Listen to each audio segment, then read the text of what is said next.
보증금? 아, 그게 나 지금 돈이 없어. 다른 데 투자해놨거든. 좀 기다려야 할 것 같은데. 얼마나 기다려야 하는데요? 어머니 상태가 많이 안 좋으셔서. 지민의 목소리에는 절망감이 배어 있었습니다. 글쎄, 한두 달은 걸릴 것 같은데. 급하면 다른 방법을 찾아보지 그래. 만호는 무책임하게 말하며 어깨를 으쓱했습니다. 지민은 그 순간 무릎이 꺾이는 것 같았습니다. 두 알이요. 그럼 어머니는 어떻게 하라는 거예요?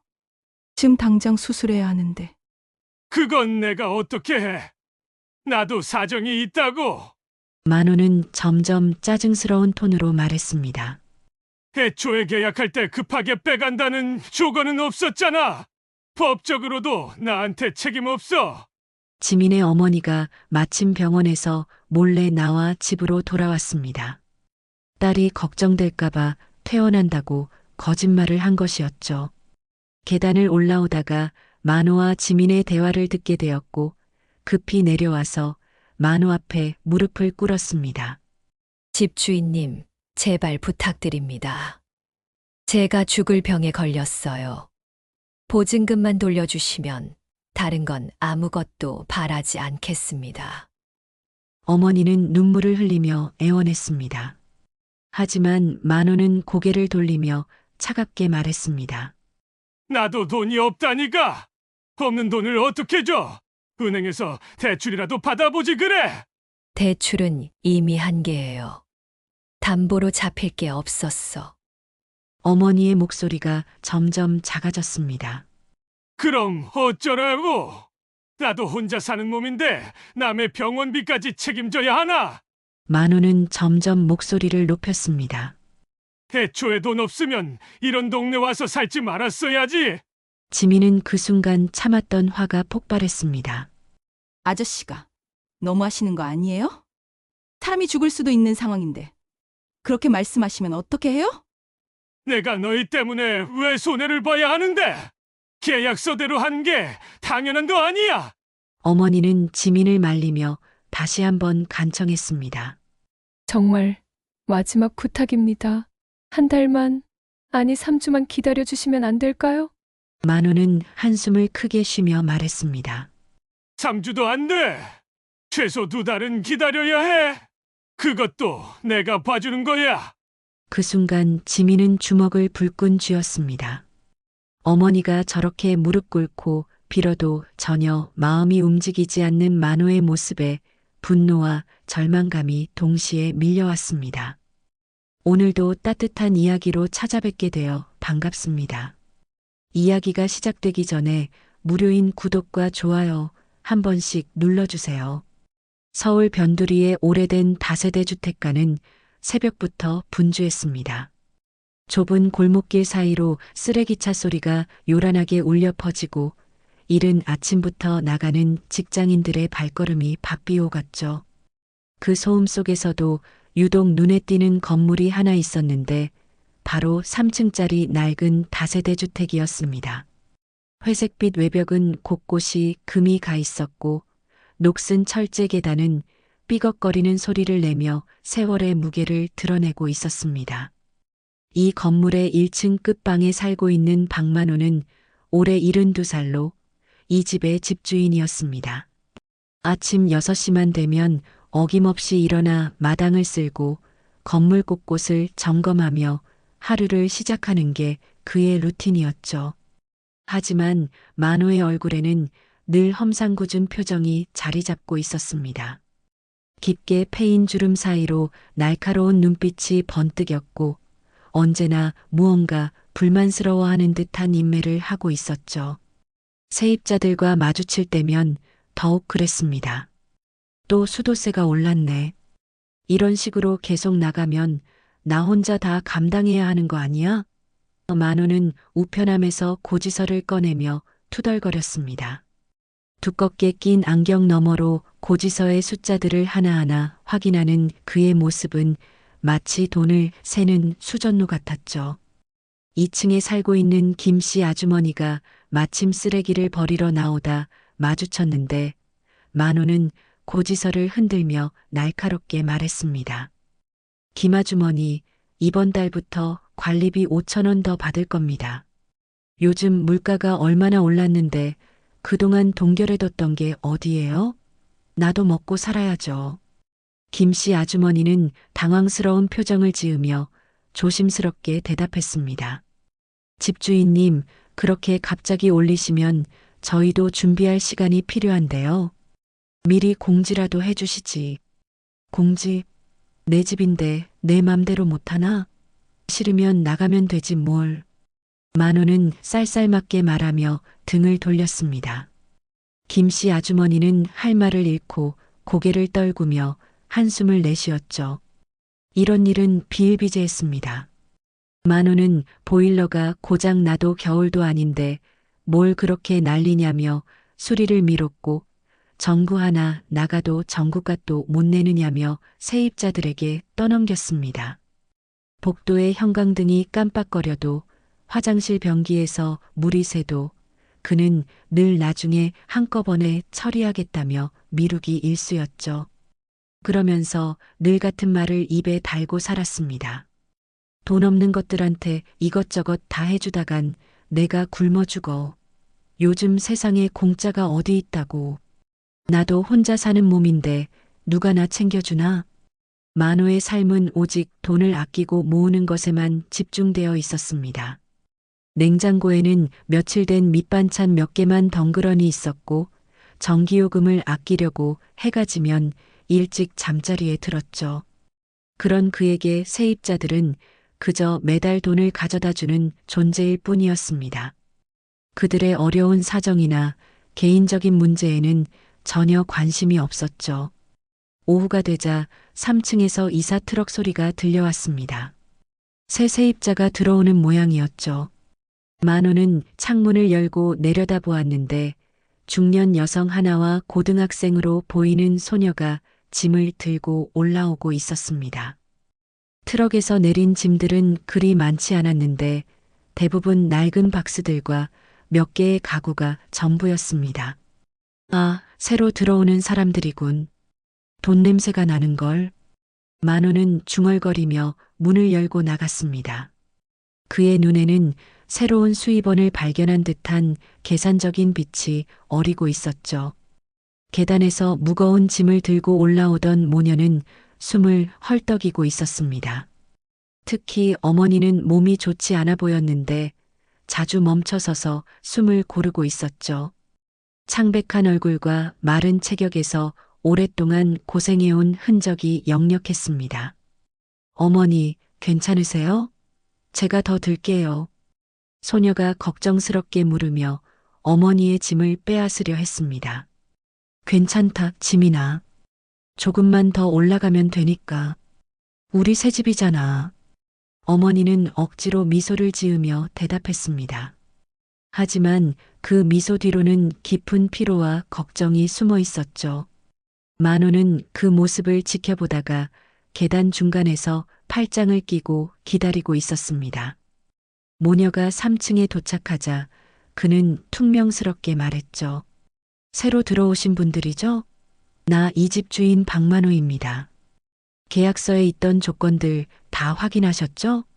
특히 월세 납부일이나 관리비 같은 거요. 지민의 어머니는 지친 표정으로 고개를 끄덕였습니다. 네, 확인했습니다. 전세 보증금도 오늘 이체했고요. 통장으로 확인하셨을 거예요. 그래요. 그런데 한 가지 더 말씀드릴 게 있어요. 만호의 목소리에는 위압적인 톤이 배어 있었습니다. 앞으로 이 집에서 지내시면서 제 눈밖에 나는 일은 없으시길 바랍니다. 특히 소음이나 쓰레기 문제, 그리고 다른 세입자들과의 마찰 같은 거 말이에요. 한번 문제 생기면 바로 나가셔야 할 수도 있으니까요. 지민은 만호의 위협적인 말투에 움찔했습니다. 어머니의 손을 꼭 잡으며 불안해하는 모습이 역력했죠. 하지만 어머니는 그저 네, 조심하겠습니다라고만 대답했습니다. 그들에게는 다른 선택의 여지가 없었으니까요. 만호는 만족스러운 표정으로 고개를 끄덕이며 천천히 내려갔습니다. 그의 뒷모습을 바라보던 지민의 눈에는 불안과 걱정, 그리고 앞으로 어떤 일이 벌어질지 모른다는 두려움이 가득했죠. 한 달이 지나자 지민과 어머니는 새로운 환경에 조금씩 적응해 가고 있었습니다.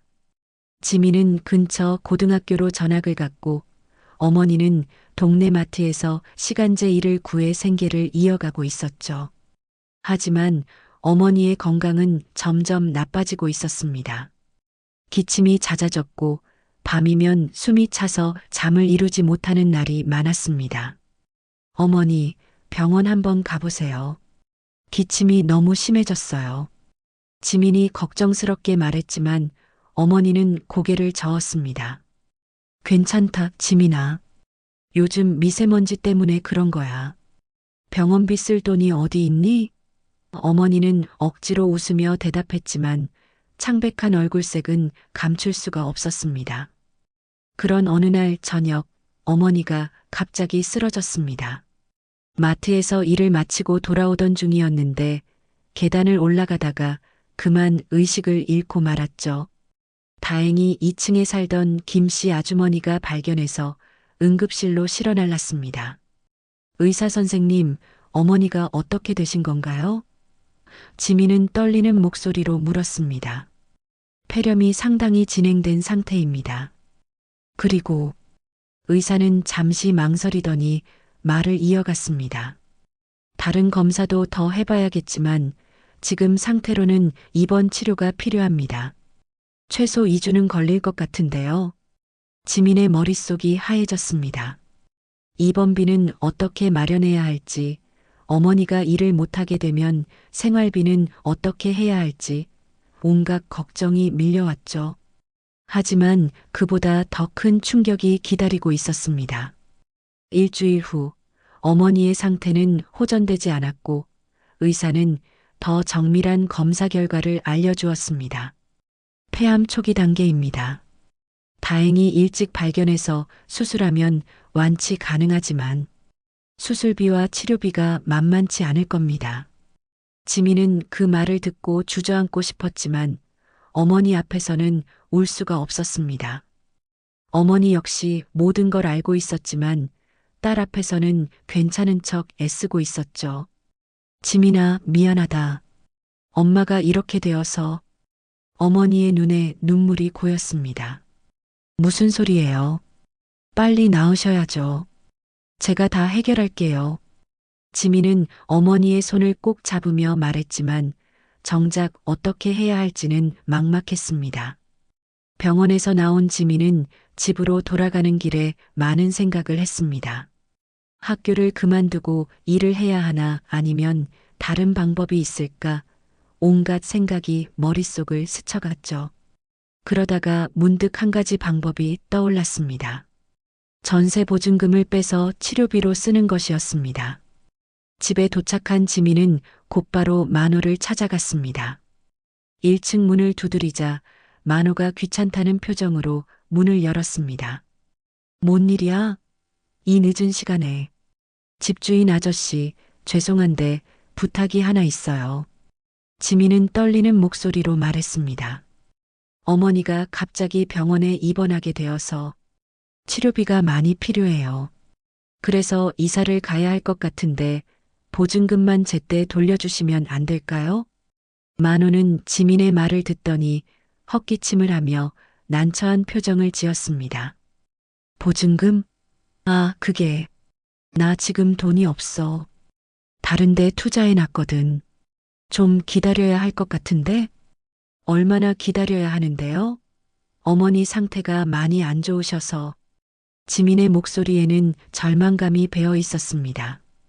글쎄, 한두 달은 걸릴 것 같은데. 급하면 다른 방법을 찾아보지 그래. 만호는 무책임하게 말하며 어깨를 으쓱했습니다. 지민은 그 순간 무릎이 꺾이는 것 같았습니다. 2달이요? 그럼 어머니는 어떻게 하라는 거예요? 지금 당장 수술해야 하는데. 그건 내가 어떻게 해? 나도 사정이 있다고. 만호는 점점 짜증스러운 톤으로 말했습니다. 애초에 계약할 때 급하게 빼간다는 조건은 없었잖아. 법적으로도 나한테 책임 없어. 지민의 어머니가 마침 병원에서 몰래 나와 집으로 돌아왔습니다. 딸이 걱정될까봐 퇴원한다고 거짓말을 한 것이었죠. 계단을 올라오다가 만호와 지민의 대화를 듣게 되었고 급히 내려와서 만호 앞에 무릎을 꿇었습니다. 집주인님, 제발 부탁드립니다. 제가 죽을 병에 걸렸어요. 보증금만 돌려주시면 다른 건 아무것도 바라지 않겠습니다. 어머니는 눈물을 흘리며 애원했습니다. 하지만 만호는 고개를 돌리며 차갑게 말했습니다. 나도 돈이 없다니까. 없는 돈을 어떻게 줘? 은행에서 대출이라도 받아보지 그래. 대출은 이미 한계예요. 담보로 잡힐 게 없어서. 어머니의 목소리가 점점 작아졌습니다. 그럼 어쩌라고. 나도 혼자 사는 몸인데 남의 병원비까지 책임져야 하나? 만호는 점점 목소리를 높였습니다. 애초에 돈 없으면 이런 동네 와서 살지 말았어야지. 부자 동네 가서 사세요. 지민은 그 순간 참았던 화가 폭발했습니다. 아저씨가 너무 하시는 거 아니에요? 사람이 죽을 수도 있는 상황인데 그렇게 말씀하시면 어떻게 해요? 뭐, 너 지금 나한테 반말하는 거야? 만호는 화를 내며 지민을 노려보았습니다. 내가 너희 때문에 왜 손해를 봐야 하는데? 계약서대로 하는 게 당연한 거 아니야? 어머니는 지민을 말리며 다시 한번 간청했습니다. 정말 마지막 부탁입니다. 한 달만, 아니 3주만 기다려주시면 안 될까요? 만호는 한숨을 크게 쉬며 말했습니다. 3주도 안 돼. 최소 2달은 기다려야 해. 그것도 내가 봐주는 거야. 그 순간 지민은 주먹을 불끈 쥐었습니다. 어머니가 저렇게 무릎 꿇고 빌어도 전혀 마음이 움직이지 않는 만호의 모습에 분노와 절망감이 동시에 밀려왔습니다. 세상이 이렇게 차가울 수 있다는 것을, 돈 앞에서는 사람의 생명조차 무시당할 수 있다는 것을 뼈저리게 느꼈죠. 그날 밤 지민은 잠이 오지 않았습니다. 어머니는 병원에서 몰래 나온 탓에 기침이 더욱 심해졌고 밤새 괴로워하며 뒤척이고 있었죠. 지민은 어머니 옆에 앉아 등을 살살 문질러주며 마음속으로 눈물을 흘렸습니다. 만호의 차가운 말들이 계속 귓가에 맴돌았고 앞으로 어떻게 해야 할지 막막하기만 했습니다. 지민아, 괜찮으니까 너는 자거라. 어머니가 억지로 웃으며 말했지만 그 미소 뒤로는 깊은 고통이 숨어 있었습니다. 어머니 곁에 있을래요. 저도 잠이 안 와요. 지민은 어머니의 손을 꼭 잡으며 대답했습니다. 그 손은 예전보다 훨씬 마르고 차가워져 있었죠. 새벽 5시가 되어서야 어머니가 잠깐 잠이 들었습니다. 지민은 조용히 일어나 작은 베란다로 나갔습니다. 동이 트기 시작하는 하늘을 바라보며 지민은 주머니에서 작은 목걸이를 꺼내 쥐었습니다. 그것은 지민이 가진 유일한 아버지의 유품이었습니다. 목걸이는 오래된 은빛 체인에 작은 펜던트가 달려있는 소박한 것이었습니다. 펜던트 앞면에는 작은 하트 모양이 새겨져 있었고 뒷면에는 세월이 흘러 흐릿해진 글씨가 있었죠. 영원한 사랑이라는 글자가 겨우 알아볼 수 있을 정도로 희미하게 남아 있었습니다. 지민은 이 목걸이를 보면 항상 복잡한 감정에 빠졌습니다. 아버지에 대한 그리움과 동시에 왜 자신들을 두고 먼저 떠났는지에 대한 원망도 섞여 있었죠. 어머니는 아버지에 대해 자세히 말해주지 않았습니다. 다만 좋은 사람이었지만 운명이 그랬다는 말만 반복할 뿐이었죠. 아빠, 저희를 도와주세요. 어머니가 너무 아파하세요. 지민은 목걸이를 꼭 쥐며 속으로 기도했습니다. 차가운 새벽 공기가 볼을 스치며 지나갔고 멀리서 쓰레기차 소리가 들려오기 시작했습니다. 그때 아래층에서 문 여는 소리가 났습니다. 만호가 평소와 같이 일찍 일어나 마당을 청소하러 나온 모양이었죠. 지민은 만호의 모습을 내려다보며 다시 한번 분노가 치솟는 것을 느꼈습니다. 어떻게 사람이 저렇게 냉정할 수 있을까? 남의 아픔에 이렇게 무관심할 수 있을까 하는 생각이 들었습니다. 만호는 빗자루로 마당을 쓸면서 중얼거리고 있었습니다.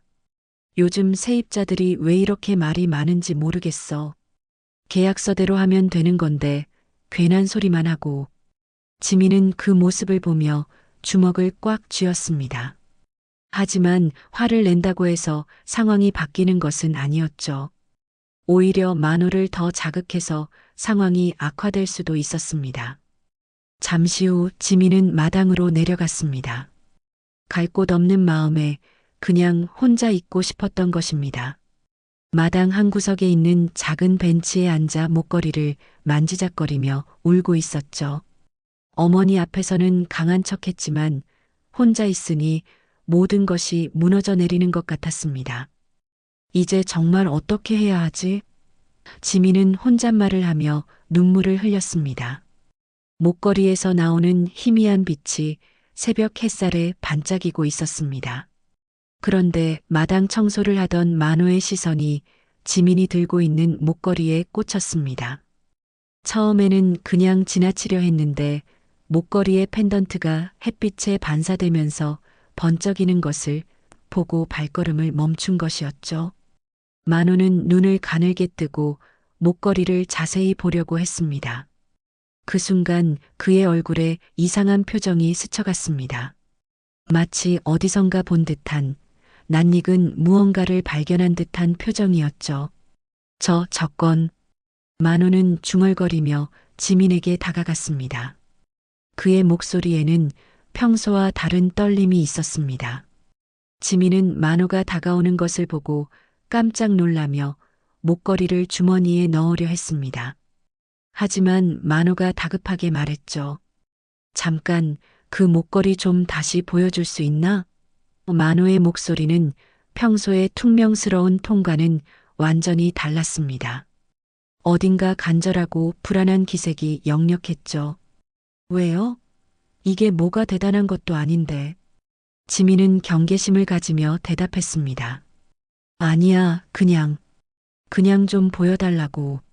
만호는 손을 떨며 말했습니다. 그의 얼굴이 점점 창백해지고 있었죠. 지민은 어리둥절했지만 만호의 이상한 반응에 호기심이 생겨 목걸이를 다시 꺼냈습니다. 만호는 그 목걸이를 보는 순간 마치 유령을 본 것처럼 뒷걸음질을 쳤습니다. 저건 어디서 난 거냐?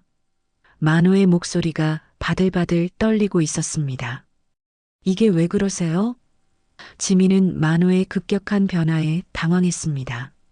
만호는 목걸이를 가리키며 다시 물었습니다. 그 목걸이 진짜 어디서 난 거냐? 누가 준 거야? 지민은 잠시 망설이다가 대답했습니다. 이건 돌아가신 아빠가 남겨준 거예요. 어머니가 아빠의 유일한 유품이라고 하셨어요. 그 순간 만호의 얼굴이 사색으로 변했습니다. 마치 하늘이 무너진 것 같은 표정이었죠. 그는 벤치에 주저앉으며 중얼거렸습니다. 그럴 리가 없어. 만호의 눈에는 믿을 수 없다는 표정과 함께 깊은 충격이 서려 있었습니다. 지민은 만호의 이상한 반응을 보며 더욱 혼란스러워졌습니다. 단순한 목걸이 하나가 왜 이 무정한 집주인을 이렇게 동요시키는 것일까요? 그리고 만호는 이 목걸이에 대해 무엇을 알고 있는 것일까요? 아침 햇살이 점점 밝아지는 가운데 두 사람은 서로를 바라보며 말없이 서 있었습니다. 지민의 손에 쥐어진 작은 목걸이가 이들의 운명을 바꾸게 될 거라는 것을 그 순간에는 아무도 알지 못했습니다. 만호는 벤치에 주저앉은 채 한동안 말을 잇지 못했습니다. 그의 눈은 지민이 쥐고 있는 목걸이에서 떠나지 않았고 얼굴에는 복잡한 감정들이 교차하고 있었죠. 지민은 만호의 이상한 반응에 점점 더 궁금해졌습니다. 아저씨, 이 목걸이를 아세요? 지민이 조심스럽게 물었습니다. 만우는 떨리는 손으로 안경을 벗었다가 다시 썼습니다. 그 목걸이 뒷면에 뭐가 새겨져 있는지 볼 수 있을까? 지민은 목걸이를 뒤집어 보였습니다. 영원한 사랑이라는 흐릿한 글씨가 새벽 햇살에 희미하게 드러났죠. 만우는 그 글씨를 보는 순간 손으로 얼굴을 감쌌습니다. 아니야. 이럴 수가. 만우는 중얼거리며 머리를 좌우로 흔들었습니다. 내가 미친 건가? 지민은 만우가 점점 이상해지는 모습에 불안감을 느꼈습니다. 아저씨, 괜찮으세요? 갑자기 왜 이러시는 거예요? 만우는 잠시 침묵을 지키다가 떨리는 목소리로 물었습니다. 네. 내 아버지 성함이 뭐였니? 박진우요. 왜 갑자기 아빠 이름을? 지민이 대답하자 만우는 마치 벼락을 맞은 것처럼 몸을 떨었습니다. 박진우. 박진우라고? 만우의 목소리는 점점 작아졌습니다. 그럼 내 어머니는? 이은영이요. 아저씨, 왜 이런 걸 물어보세요? 지민은 만우의 행동이 점점 이해가 되지 않았습니다. 만우는 그 이름들을 듣자 완전히 정신을 잃을 뻔했습니다. 40년 전의 기억들이 물밀듯이 밀려왔죠. 어린 시절부터 함께 자란 동생 진우, 그리고 진우가 사랑했던 은영의 모습이 생생하게 떠올랐습니다. 진우야, 정말 내가. 만우는 혼잣말을 하며 눈물을 흘리기 시작했습니다. 지민은 만우가 갑자기 울기 시작하는 모습에 당황했습니다. 아저씨, 왜 우세요? 아빠를 아셨나요? 만우는 한참 동안 말을 잇지 못하다가 마침내 입을 열었습니다. 그 목걸이는 내가 만든 거야. 내가 만든 거라고요? 지민은 깜짝 놀라며 되물었습니다. 40년 전에 내가 직접 만들어서 선물했던 거야. 만우의 목소리에는 깊은 회한이 섞여 있었습니다. 하지만 내가 준 사람은 내 아버지가 아니라. 만우는 잠시 말을 멈추고 깊은 숨을 들이쉬었습니다. 내 어머니한테 준 거였어. 내가 은영이를 좋아했거든. 지민은 그 말을 듣고 더욱 혼란스러워졌습니다. 어머니한테요? 그럼 아빠는? 내 아빠는 내 동생이었어. 만우는 힘겹게 말했습니다. 박진우는 내 친동생이야. 그 순간 지민의 머릿속이 하얘졌습니다. 만우가 자신의 삼촌이라는 것일까요? 그럼 왜 지금까지 모르고 살았던 것일까요? 만우는 계속해서 이야기를 풀어놓았습니다. 우리 집은 원래 가난했어. 부모님이 일찍 돌아가시고 나서 나와 진우가 둘이 살았지. 내가 형이니까 동생을 책임져야 한다고 생각했어. 그래서 온갖 일을 다 하면서 돈을 모았지. 지민은 말없이 만우의 이야기를 들었습니다. 만우의 목소리에는 오랫동안 감춰왔던 아픔이 배어 있었죠. 그런데 진우가 은영이를 만나게 된 거야. 둘이 사랑하게 되었고 나도 은영이를 좋아하고 있었는데 만우는 주먹을 꽉 쥐며 말했습니다. 그때 내가 얼마나 질투했는지 몰라. 내가 그렇게 힘들게 모은 돈으로 동생이 연애를 하고 있다는 게. 지민은 만우의 표정에서 오래된 상처를 읽을 수 있었습니다. 결국 나는 진우한테 소리를 질렀어. 가난한 주제에 무슨 연애냐. 돈이나 벌어서 가정을 일으켜 세우라고. 그리고 은영이한테도 냉정하게 대했지. 우리 같은 가난한 집 며느리가 되면 고생만 한다고. 만우의 목소리가 점점 떨렸습니다. 그런데 진우는 끝까지 은영이를 포기하지 않았어. 그래서 나는 진우를 집에서 쫓아냈어. 내 돈으로 사랑질하지 말라고, 나가서 혼자 살라고. 지민은 그 이야기를 들으며 가슴이 답답해졌습니다. 아버지가 왜 가족에 대해 말하지 않았는지, 왜 그렇게 힘들게 살았는지 조금씩 이해가 되기 시작했습니다. 진우는 정말로 집을 떠났어. 은영이와 함께 어디론가 가버렸지. 그 후로 한 번도 연락이 없었어. 만호는 울먹이며 말했습니다. 나는 그때부터 혼자 살았어. 계속 후회하면서. 지민은 만호의 이야기를 들으며 복잡한 감정에 빠졌습니다. 분노와 동정이 동시에 밀려왔죠. 만호 때문에 아버지가 고생했다는 생각에 화가 났지만 동시에 40년 동안 혼자 후회하며 살아온 만호가 불쌍하기도 했습니다. 그럼 아빠가 돌아가신 것도 아세요? 지민이 조심스럽게 물었습니다. 만호는 고개를 끄덕였습니다. 몇 년 전에 소문으로 들었어. 사고로 돌아가셨다고. 그때 너무 충격이었지만 장례식에 갈 용기도 없었어. 내가 무슨 자격으로. 지민은 만호의 말을 들으며 목걸이를 다시 바라봤습니다. 이 작은 목걸이가 이렇게 깊은 이야기를 담고 있었다는 것이 믿어지지 않았습니다. 그럼 제가 아저씨의 조카라는 거예요? 지민이 떨리는 목소리로 물었습니다. 만호는 눈물을 흘리며 고개를 끄덕였습니다. 그래, 내가 내 조카야. 진우의 딸이고 내가 그렇게 찾던 가족이었어. 두 사람은 한동안 말없이 서로를 바라봤습니다. 운명의 아이러니가 이렇게 잔혹할 수 있을까요? 가장 도움이 필요한 순간에 가족을 만났지만 그 가족은 도움을 거절하고 있었던 것입니다. 다음 챕터를 이어서 작성할까요?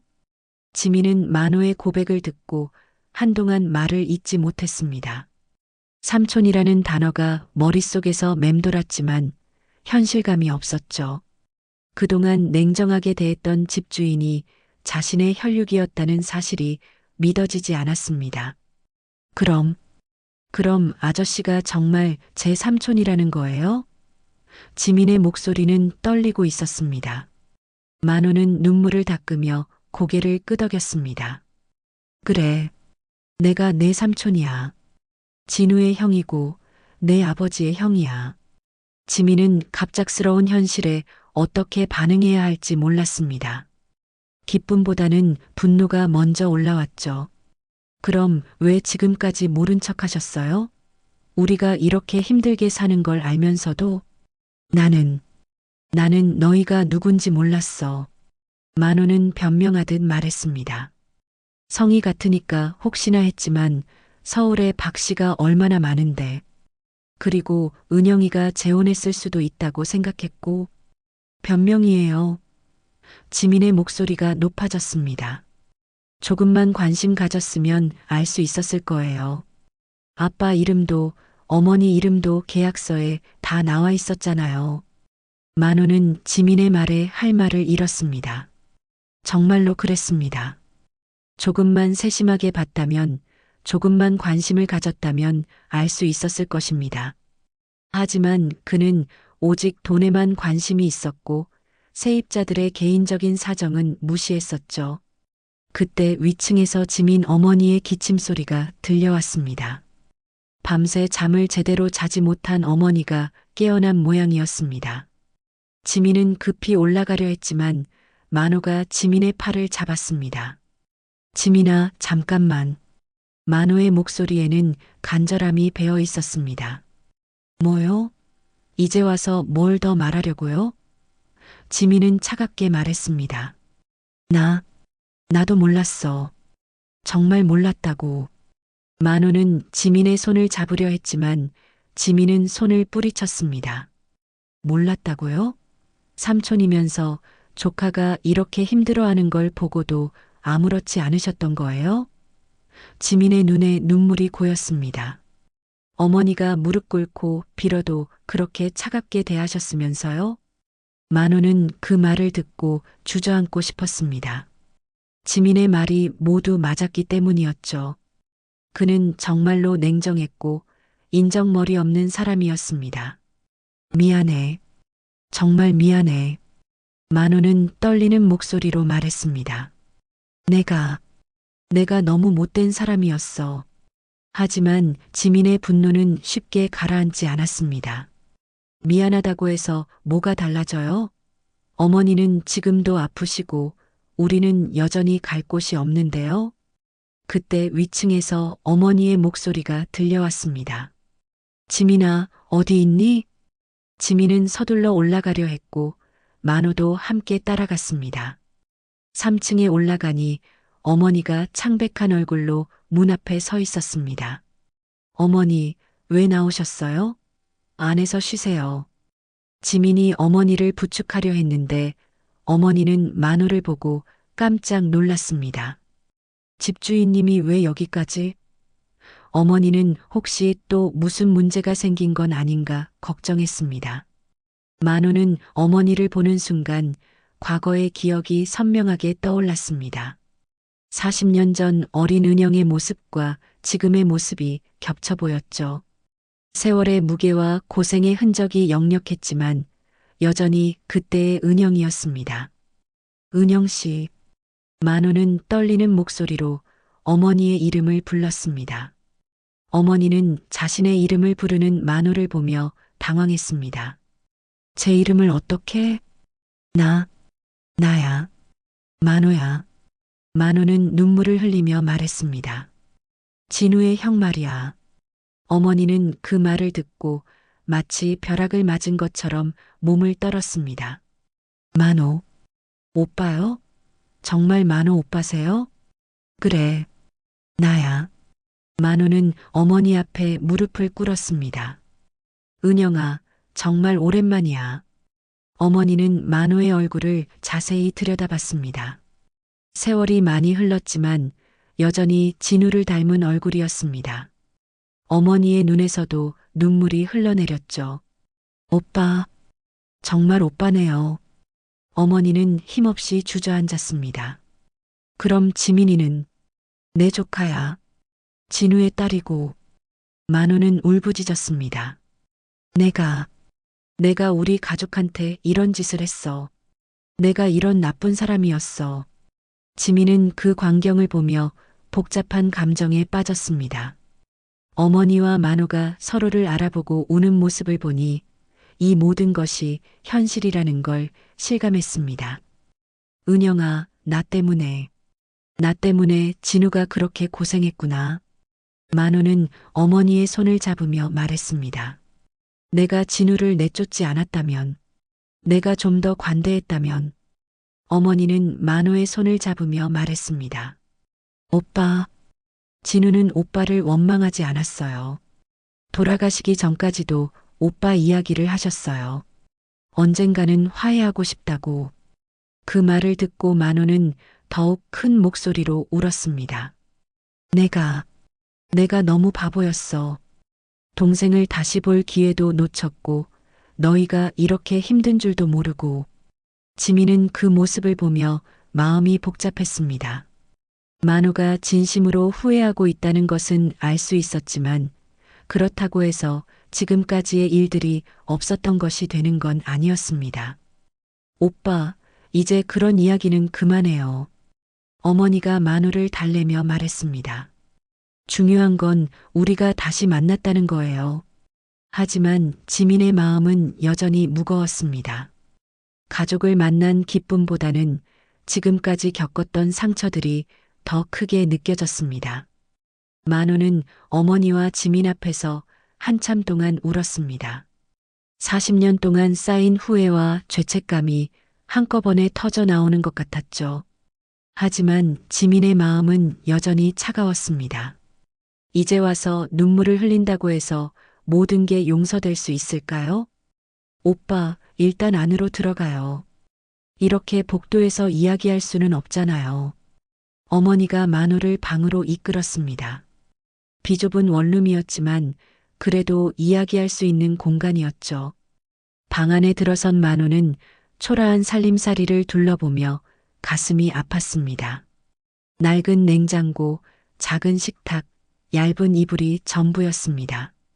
이것이 자신의 동생 가족이 살고 있는 현실이었죠. 은영아, 너희가 이렇게 힘들게 살고 있는 줄 정말 몰랐어. 만호는 주변을 둘러보며 말했습니다. 괜찮아요, 오빠. 우리는 이 정도로도 충분해요. 어머니는 억지로 웃으며 대답했지만 기침이 계속 나왔습니다.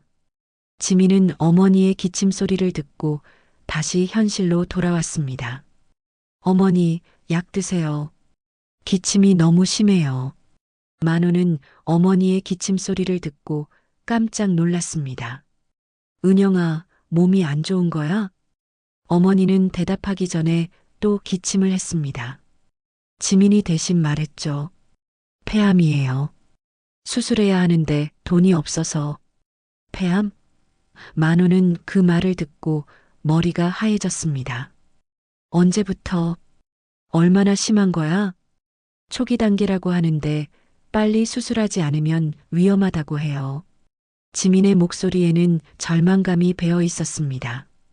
그래서 보증금을 빼서 치료비로 쓰려고 했는데 만우는 그제야 어제 있었던 일이 얼마나 끔찍한 일이었는지 깨달았습니다. 자신의 가족이 생사의 기로에 서 있는데 자신은 돈 핑계를 대며 도움을 거절했던 것입니다. 내가 정말 나쁜 사람이었구나. 만우는 자신의 머리를 쥐어뜯었습니다. 가족이 죽을 수도 있는 상황인데 돈 얘기만 했어. 지민은 만우의 모습을 보며 여전히 화가 났습니다. 지금 후회한다고 해서 뭐가 달라져요? 어머니 병이 나아요? 지민아. 어머니가 지민을 말렸지만 지민의 분노는 멈추지 않았습니다. 삼촌이라면서 우리가 이렇게 빌어도 모른 척 하셨잖아요. 어머니가 무릎까지 꿇었는데도요. 지민의 목소리가 떨렸습니다.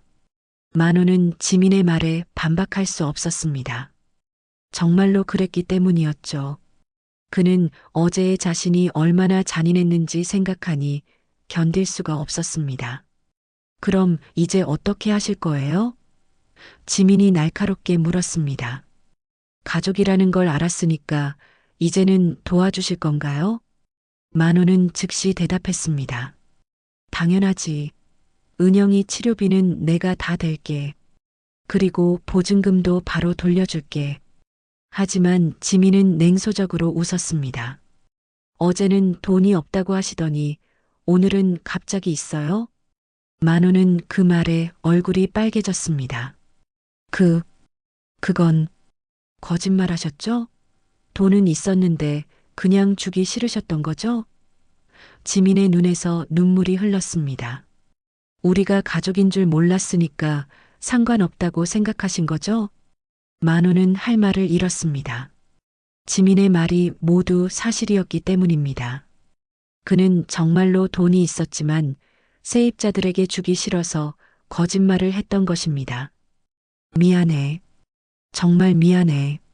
만우는 계속 사과했지만 지민의 마음은 쉽게 풀리지 않았습니다. 어머니가 두 사람 사이에 끼어들며 말했습니다. 지민아, 그만해. 오빠도 충분히 후회하고 있어. 어머니는 왜 그렇게 쉽게 용서하세요? 지민이 어머니에게 화를 냈습니다. 우리를 이렇게 대한 사람인데.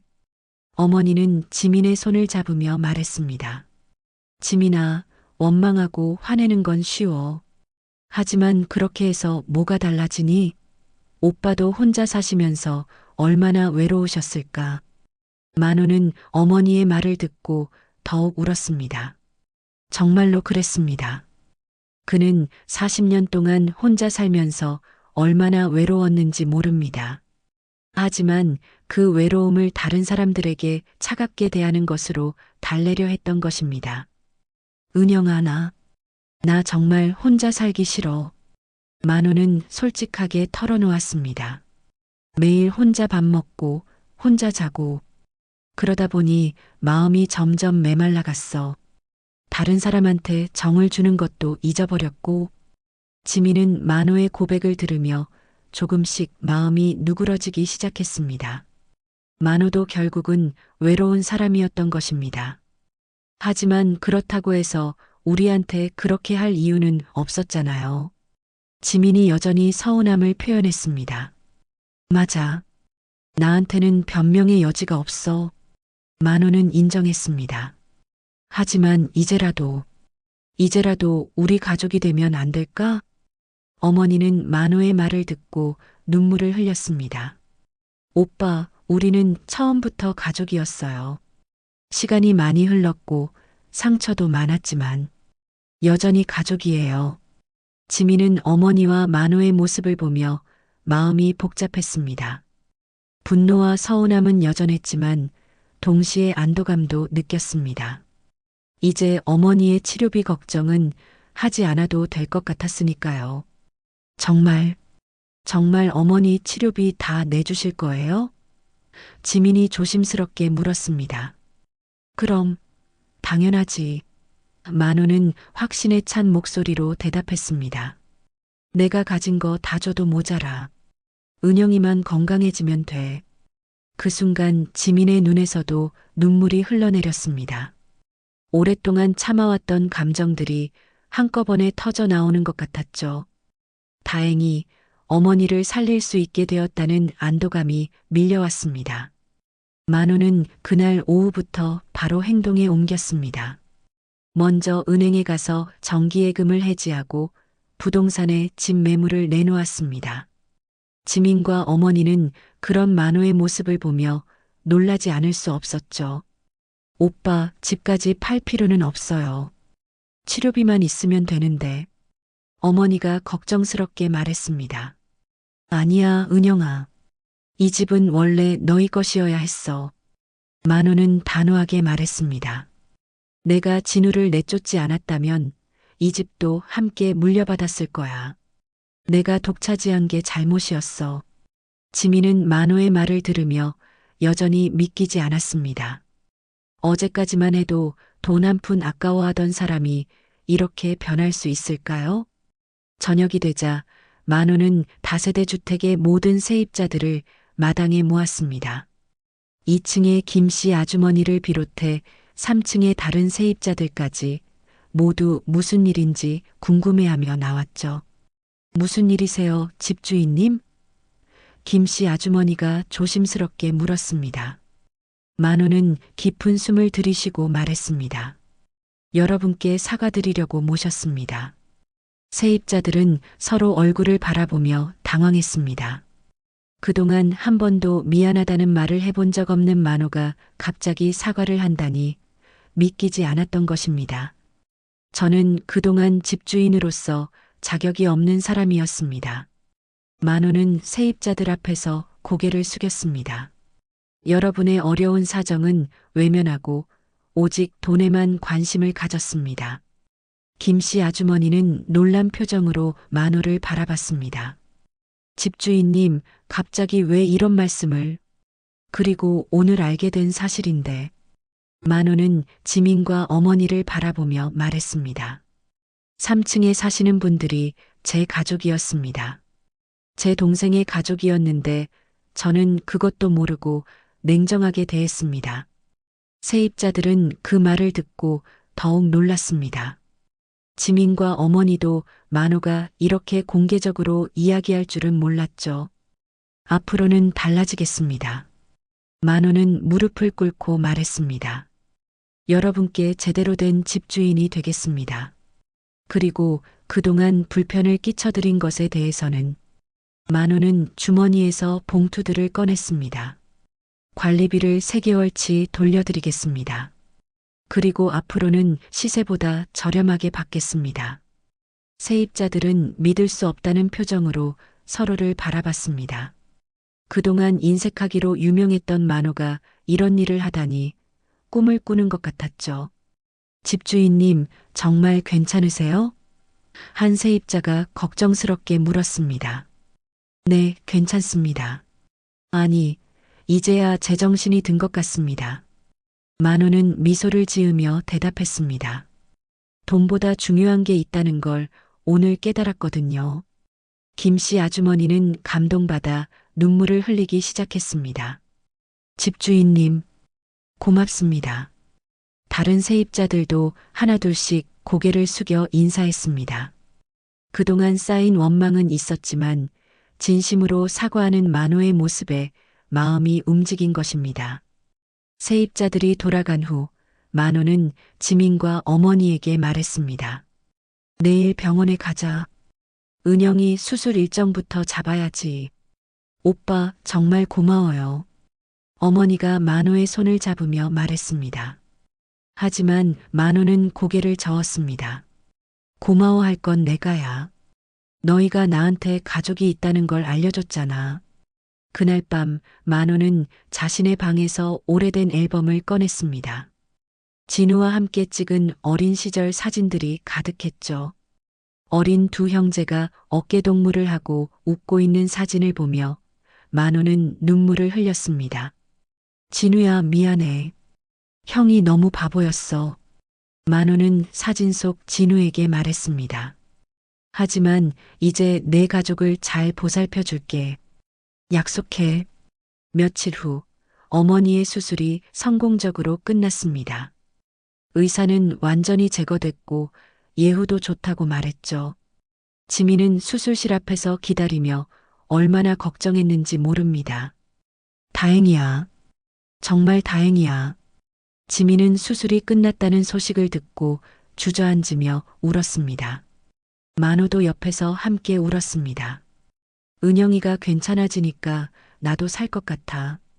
병원비는 만호가 모두 지불했습니다. 수술비뿐만 아니라 입원비, 약값까지 전부 말이죠. 그리고 집도 정말로 팔아서 지민과 어머니에게 넘겨주었습니다. 오빠, 이러면 오빠는 어디서 살아요? 어머니가 걱정했습니다. 나는 1층에서 계속 살면 되지. 원래 내 방이었으니까. 만호는 웃으며 대답했습니다. 대신 이제부터는 세입자가 아니라 가족으로 사는 거야. 지민은 그제야 만호를 진짜 삼촌으로 받아들일 수 있었습니다. 처음에는 분노와 원망이 컸지만 진심으로 변하려는 만호의 모습을 보며 마음이 열렸던 것입니다. 삼촌, 정말 고마워요. 지민이 처음으로 만호를 삼촌이라고 불렀습니다. 만호는 그 말을 듣고 가슴이 벅찼습니다. 40년 만에 다시 가족이라는 단어를 들어보는 것 같았죠. 고맙긴 뭘. 가족끼리 당연한 거지. 만호는 지민의 머리를 쓰다듬으며 말했습니다. 그렇게 만호는 모든 재산을 내놓으며 진정한 속죄를 했습니다. 돈보다 중요한 가족의 소중함을 깨달은 것입니다. 어머니의 수술이 성공한 지 한 달이 지났습니다. 회복도 순조로워서 퇴원 날짜가 잡혔죠. 그동안 만호는 매일 병원을 오가며 어머니를 돌봤고 지민도 학교가 끝나면 곧바로 병원으로 달려왔습니다. 세 사람은 점점 진짜 가족 같은 모습이 되어가고 있었습니다. 은영아, 오늘 퇴원이지? 만호가 병실에 들어서며 환하게 웃었습니다. 예전의 험상궂은 표정은 온데간데 없고 따뜻한 미소가 가득했죠. 네, 오빠. 정말 오랜만에 집에 가네요. 어머니도 밝은 표정으로 대답했습니다. 얼굴에 생기가 돌고 기침도 많이 줄어들었습니다. 지민은 어머니의 짐을 정리하며 말했습니다. 어머니, 집에 가시면 당분간은 푹 쉬셔야 해요. 무리하시면 안 돼요. 알았어. 우리 지민이가 의사 선생님처럼 똑똑하네. 어머니가 지민의 볼을 살짝 꼬집으며 웃었습니다. 만호는 그 모습을 보며 마음이 따뜻해졌습니다. 이런 평범한 가족의 일상이 얼마나 소중한지 이제야 알게 되었죠. 40년 동안 놓쳤던 시간들이 아쉽기도 했지만 늦었다고 생각하지 않았습니다. 집으로 돌아가는 길에 만호는 시장에 들렸습니다. 은영이 좋아하는 미역국 끓여줄 거야. 회복하는데 좋다고 하더라. 삼촌이 요리할 줄 아세요? 지민이 신기해하며 물었습니다. 혼자 살다 보니까 어쩔 수 없이 배웠지. 그런데 맛있는지는 모르겠어. 만호가 쑥스럽게 웃었습니다. 집에 도착하니 김씨 아주머니를 비롯한 다른 세입자들이 모두 나와서 기다리고 있었습니다. 손에는 꽃다발과 정성스럽게 준비한 음식들을 들고 있었죠. 어머님, 수술 잘 받으셨어요? 김씨 아주머니가 다가와서 어머니의 손을 잡았습니다. 네, 고맙습니다. 여러분 덕분에 힘이 났어요. 어머니가 감사하게 인사했습니다. 이제 우리도 가족 같잖아요. 서로 도우며 살아요. 다른 세입자가 미소를 지으며 말했습니다. 정말로 그랬습니다. 만호가 변한 후 이 다세대 주택은 완전히 다른 분위기가 되었습니다. 예전에는 서로 인사도 제대로 하지 않았는데 이제는 모두가 한 가족처럼 지내고 있었죠. 저녁 시간이 되어 만호는 약속했던 미역국을 끓였습니다. 서툰 솜씨였지만 정성만큼은 가득했죠. 지민도 반찬을 준비하고 어머니는 아직 몸이 불편해서 지켜보기만 했습니다. 자, 우리 가족 첫 식사다. 만호가 상을 차리며 말했습니다. 소박한 밥상이었지만 그 어느 때보다 풍성하게 느껴졌습니다. 삼촌, 정말 맛있어요. 지민이 미역국을 먹으며 말했습니다. 사실 간이 좀 짜긴 했지만 삼촌의 정성이 느껴져서 더욱 맛있었죠. 진짜야? 다행이다. 처음 끓여보는 거라 걱정했는데 만호가 환하게 웃었습니다. 어머니는 그 모습을 보며 눈시울이 촉촉해졌습니다. 오빠, 정말 많이 변했네요. 예전에 따뜻했던 오빠가 돌아온 것 같아요. 은영아, 나도 그래. 진우랑 어렸을 때처럼 다시 가족이 된 것 같아서 너무 행복해. 만호의 목소리에는 진심이 담겨 있었습니다. 식사를 마친 후 세 사람은 거실에 모여 앉았습니다. 지민은 목걸이를 꺼내서 만호에게 보여주었습니다. 삼촌, 이 목걸이 이야기를 더 자세히 들려주세요.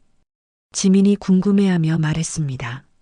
만호는 목걸이를 받아들며 추억에 잠겼습니다. 이건 내가 20살 때 만든 거야. 그때 은영이한테 마음을 고백하려고 직접 만들었는데 어머니가 웃으며 말했습니다. 그때 오빠가 얼마나 어색해했는지 몰라요. 목걸이 주면서 얼굴이 빨갛게 됐었어요. 하지만 은영이는 진우를 선택했지. 만호가 씁쓸하게 웃었습니다. 그때는 질투가 났지만 지금 생각해보니 진우가 더 좋은 남자였어. 나보다 마음도 따뜻하고 상냥했거든. 지민은 그 이야기를 들으며 아버지에 대해 더 알게 되었습니다. 아빠는 어떤 분이셨어요? 내 아빠는 정말 좋은 사람이었어. 만호가 진심으로 말했습니다. 나와는 반대로 남을 먼저 생각하는 사람이었지. 그래서 가끔 속상하기도 했어. 너무 순진하다고 생각했거든. 어머니가 고개를 끄덕이며 말했습니다. 맞아요. 진우는 항상 다른 사람을 먼저 배려하는 사람이었어요. 지민이가 아빠를 많이 닮았어요. 지민은 그 말을 듣고 뿌듯했습니다. 아버지처럼 좋은 사람이 되고 싶다는 생각이 들었죠. 그런데 이제 이 목걸이는 어떻게 할까? 만호가 물었습니다. 지민은 잠시 생각하더니 말했습니다. 이제 이 목걸이는 과거의 아픔이 아니라 우리 가족을 이어주는 연결고리가 된 것 같아요. 계속 간직할래요. 만호는 그 말을 듣고 고개를 끄덕였습니다. 그래, 이제 이 목걸이는 우리 가족의 소중한 보물이야. 밤이 깊어가자 어머니는 먼저 잠자리에 들었습니다. 아직 회복 중이라 충분한 휴식이 필요했죠. 만호와 지민은 조용히 대화를 나누었습니다. 삼촌, 앞으로도 계속 이렇게 살 수 있을까요? 지민이 불안해하며 물었습니다. 당연하지. 우리는 가족이잖아. 만호가 지민의 어깨를 토닥이며 말했습니다. 다시는 혼자 살지 않을 거야. 그리고 너도 혼자가 아니야. 지민은 그 말을 듣고 안도했습니다. 정말 오랜만에 마음이 편안해지는 느낌이었죠. 그날 밤 세 사람은 모두 깊은 잠에 들었습니다. 각자의 방에서 잠들었지만 마음만큼은 하나로 연결되어 있었죠. 작은 목걸이 하나가 만들어낸 기적 같은 이야기였습니다. 이제 만호는 더 이상 혼자가 아니었고 지민과 어머니도 든든한 가족이 생겼습니다. 돈보다 소중한 것이 무엇인지 깨달은 만호에게 진정한 행복이 찾아온 것입니다. 목걸이는 더 이상 과거의 상처가 아니라 새로운 가족의 연결고리가 되었습니다. 저희 채널을 찾아주신 여러분께 진심으로 감사드립니다. 이야기가 마음에 드신다면 무료인 구독과 좋아요 버튼을 눌러주시고 댓글로 여러분의 소중한 인생 이야기도 들려주세요.